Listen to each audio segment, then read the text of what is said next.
FTP நேயர்களுக்கு வணக்கம். தமிழகம் முழுக்க 2026 தேர்தலுக்கான களமானது மிக சூடு பிடித்து பரபரப்பான ஒரு அரசியல் களமாக மாறி இருப்பதை நம்மால் பார்க்க முடிகிறது. கிட்டத்தட்ட 7 மாதங்களுக்கு முன்பாகவே வியூகங்களின் அந்த பலமானது மிகப்பெரிய அளவுல தமிழ்நாடு முழுக்க தமிழ்நாடு அரசியல்ல எதிரொலிக்கிறதே நம்மால பார்க்க முடியுது. இப்படியெல்லாம் ஒரு புறம் அதிமுக, இன்னொரு புறம் திமுக, அந்த கட்சிகள் இரண்டு பேரும் தங்களின் வாக்கு சதவீதத்தை உயர்த்துவதற்கான அனைத்து வேலைகளையும் வெகு சிறப்பா செஞ்சிட்டு இருக்காங்க. இந்த வகையில தமிழகம் முழுக்க மக்களுடைய எதிர்பார்ப்போடு இருக்கக்கூடிய ஒரு கட்சியா தாவேகா இருந்துட்டு இருக்கு. ஆனா தாவேகாவுடைய செயல்பாடுகள், நிலைப்பாடுகள் என்னவா இருக்கு அப்படின்னு பார்க்கும்போது, தாவேகா கட்சியை பற்றியான ஒரு சில பேச்சுகள் கணிசமா இருந்தாலுமே கூட தாவேகா தலைவரின் நிலைப்பாடுகள், செயல்பாடுகள் ஜீரோ அப்படின்னு தான் நம்மளால சொல்ல முடியும். தாவேகா தலைவர் விஜய் அவர்கள் 2வது மாநில மாநாடு அறிவிச்சிருக்கிறாரு. அந்த மாநாட்டுல அவர் பேச போறாரு. ஆனா அந்த மாநாட்டுக்கு முன்பாக பல்வேறு விதமான பிரச்சனைகள், மக்கள் குறைகள் தமிழகம் முழுக்க இருந்தாலும் இதற்கெல்லாம் விஜய் அவர்கள் காது கொடுத்து அவர்களின் குறைகளுக்காக இவர் பேசியிருக்கிறாரா அப்படின்னு பார்த்தா இல்ல. அப்படிதான் நம்மளால பார்க்க முடியுது. இதுக்கெல்லாம் ஏன் விஜய் பேசணும் அப்படின்னு இங்க ஒரு சிலர் அவருங்க கட்சியில இருக்கவங்களே சொல்றதை பார்த்தாலுமே கூட, எங்க தலைவர் யார், அவர் இதுக்கெல்லாம் குரல் கொடுக்கலாமா, அவரின் தகுதி என்ன, இப்படியெல்லாம் அடையாளப்படுத்துறாங்க. இதெல்லாம் விஜய் அவருடைய பிம்பத்திற்கே எதிரான போய் முடியக்கூடிய ஒன்றாக இருந்துட்டு இருக்கு. சோ இதெல்லாம் ஒரு புறம் இருக்க, 12 நாட்களுக்கு மேலாக தூய்மை பணியாளர்கள் சென்னை மாநகராட்சியில் இருக்கக்கூடிய 2 ஜோன்களை தனியார் மயமாக்கப்பட்டதை எதிர்த்து போராட்டம் நடத்திட்டு வராங்க. அந்த போராட்டத்துல விஜய் அவர்கள் கலந்து கொள்வார் அப்படின்னு எல்லாராலும் தமிழ்நாடு முழுக்க பரவலா பார்க்கப்பட்டது. ஏன்னா வருங்காலத்துல ஒரு பேசக்கூடிய தலைவரா இருக்கக்கூடிய விஜய் அவர்கள் இதுல கலந்துகிட்டா அந்த போராட்டம் பெரிய அளவுல இருக்கும் அப்படின்னு பார்க்கும்போது விஜய் அங்க போகல.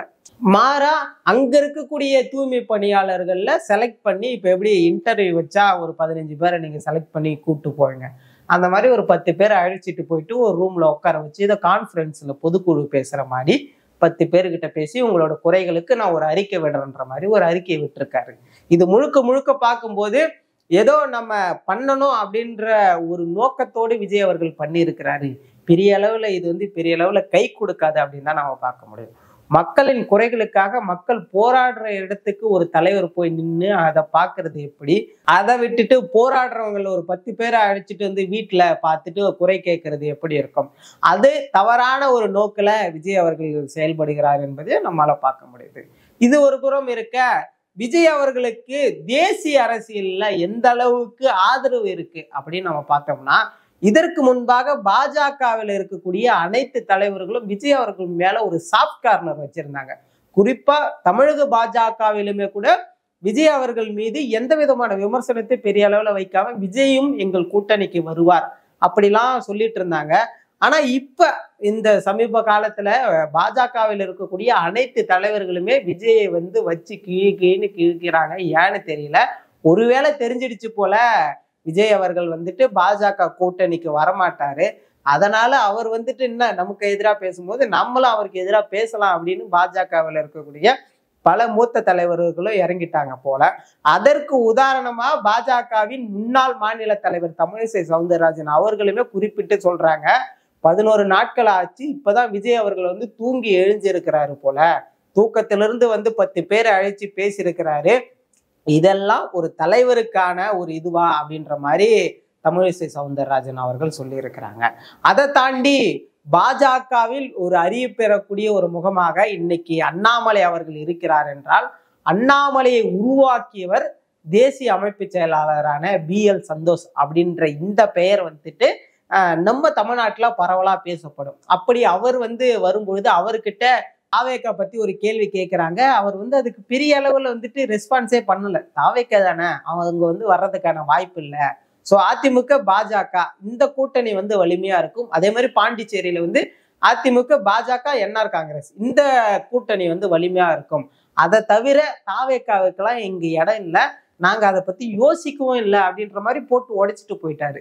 இதையெல்லாம் வச்சு பார்க்கும்போது பாஜக முழுக்க முழுக்க தாவேகாவை தரைமட்டமாக்குவதற்கான ஒரு சில வேலைகளை இப்ப கையில் எடுத்திருக்காங்க அப்படின்னு தான் நம்ம பார்க்க முடியுது. தேசிய கட்சிகள்ல பாஜக கைவிட்டாங்க தாவேகாவை. அதற்கு அடுத்துதான் இன்னொரு பக்கம் காங்கிரஸ் இருக்கு. காங்கிரஸ் உடைய நிலைப்பாடுகள் தாவேக்காவோடு ஒன்று போகக்கூடியவையா அப்படின்னு பார்த்தா தெரியல. இவங்களுடைய சித்தாந்தங்கள் வந்து மாறுபட்டவையா இருந்தாலுமே கூட விஜய் அவர்கள் வந்து தொடர்ந்து ராகுல் காந்தி அவர்களோடு ரொம்ப இணக்கமா இருந்துட்டு இருக்காரு. அதுலயும் அண்மை காலமா வந்துட்டு தாவேக்கா காங்கிரஸ் கூட்டணி வந்து தமிழகத்துல அமைய போகுது, அப்படி அமைந்தா என்ன மாதிரியான அரசியல் மாற்றங்கள் வந்துவிடும் அப்படின்னு இங்க பலரும் சொன்னாங்க. ஆனா அரசியலை மிக தெளிவா புரிஞ்சவங்களுக்கு எல்லாருக்கும் தெரிஞ்ச ஒரு விஷயம் என்னன்னா, இந்தியா முழுக்க அது இந்தியா கூட்டணியா இருந்தாலுமே கூட தமிழகத்துல அது திமுக கூட்டணி தான். அப்படி திமுக கூட்டணியில தான் காங்கிரஸ் அங்கம் வகிக்கிறது. இதுதான் சட்டமன்ற தேர்தலில் மிக தெளிவாக எதிரொலிக்கும். திமுக வந்து எத்தனை காங்கிரஸ் எம்எல்ஏக்கள் கொடுக்கிறதோ அவர்கள் அனைவரும் எம்எல்ஏயா வெற்றி பெறாங்க. அதே மாதிரி எத்தனை எம்பிக்கள் கொடுக்குறாங்களோ அவங்க அத்தனை பேரும் எம்பிகளா வெற்றி பெறாங்க. அப்போ முழுக்க முழுக்க காங்கிரஸை வெற்றி பாதையில் அழைத்து போவதற்கான அனைத்து வேலையுமே திமுக வந்து அச்சாரம் போட்டு செஞ்சிட்டு இருக்காங்க அப்படின்னு நம்ம பார்க்க முடியுது. அப்படி இருக்கும்போது எப்படி காங்கிரஸ் வந்து நிரூபிக்கவே படாத ஒரு கட்சியோடு போய் கூட்டணி வைக்கும்? அது வந்து முழுக்க முழுக்க ஒரு கற்பனை உலகத்துல வாழக்கூடியவர்களுக்கு மட்டும் பொருந்தும் அப்படின்னு தான் நம்மளால பார்க்க முடியுது. அப்படி இருக்கும்போது தாவேக்க காங்கிரஸ் கூட்டணி வலுப்பெறுமா அப்படின்னு பார்த்தா நிச்சயமா வலுப்பெறாது. ஆனா ஒரு வாய்ப்பு இருக்கிறது. ஒருவேளை நாளை விஜய் அவர்கள் வந்து ஒரு கணிசமான வாக்குகளை, கணிசமான சீட்டுகளை பெறுகிறார் என்றால் யார் கூட்டணியில அங்கம் வகிக்கிறது? பாஜகவை கொள்கை எதிரின்னு சொல்லிட்டோம். இப்ப தேசிய அளவுல ஒரு கட்சி இருக்குதுன்னா தேசிய அளவுல இருக்கக்கூடிய ஒரு கட்சியோட போய் கூட்டணி வச்சுதான் ஆகணும். அப்ப தேசிய அளவுல இருக்கக்கூடிய கட்சியோட எந்த கட்சியோட கூட்டணி வைப்பாங்க அப்படின்னு யோசிக்கும் போது அப்ப நிச்சயமா இந்தியா கூட்டணியில விஜய் அவர்கள் வந்து அங்கம் வகிப்பார்.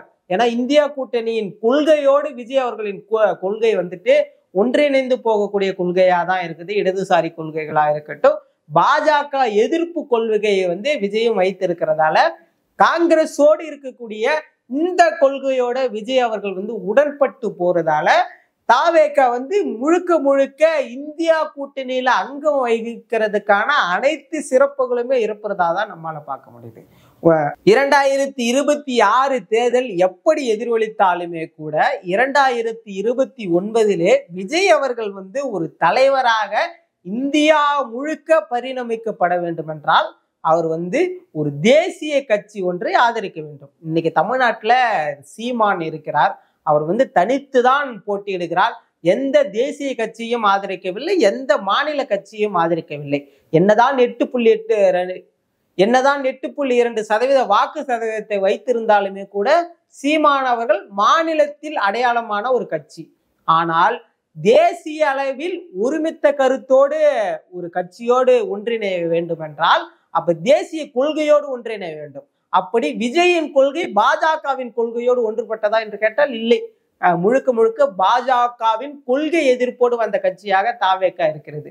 இதையெல்லாம் வைத்து பார்க்கும் பொழுது 2026 வரை விஜய் அவர்கள் வந்து ஒரு சாஃப்ட் கார்னரோட காங்கிரஸோட ஒன்றிணைந்து 2029 தேர்தல்ல முழுக்க முழுக்க காங்கிரசுக்கு ஆதரவாக விஜய் அவர்கள் மாறுவார். அப்படி மாறும் பொழுது அந்த கூட்டணியில திமுக அங்கம் வகிக்கிறது. திமுக தாவேக்காவும் ஒரே கட்சியில ஒரே கூட்டணியில அங்கம் வகிக்கிறதான வாய்ப்புகள் இருக்குமோ அப்படின்னு நம்மளால பார்க்க முடியும். சோ இதெல்லாம் நம்ம வந்து வெயிட் பண்ணி தான் பார்க்கணும். இப்படி இருக்கக்கூடிய நிலையில தாவேக்காவின் நிலைப்பாடுகள் எப்படி இருக்கிறதோ அதுதான் தொடர்ந்து தலைமுறை தாண்டி இந்த கட்சி நிற்பதற்கான அனைத்து வேலைகளையும் இப்போயிலிருந்து விஜய் அவர்கள் செய்ய வேண்டும் என்பதை தான் நம்மால் பார்க்க முடிகிறது. ஸோ தொடர்ந்து பார்ப்போம் விஜய் அவர்கள் நிலைப்பாடுகள் எப்படி இருக்க போகிறது. ஒரு காலமாக இந்த தாவேக்காவை செல்வதற்கான வேலைகளை செய்கிறாரா, இல்லை 2026 மட்டும் வலிமையாக இருக்க வேண்டும் என்ற வேலைகளை செய்கிறாரா என்பதை நாம் பொறுத்திருந்து தான் பார்ப்போம்.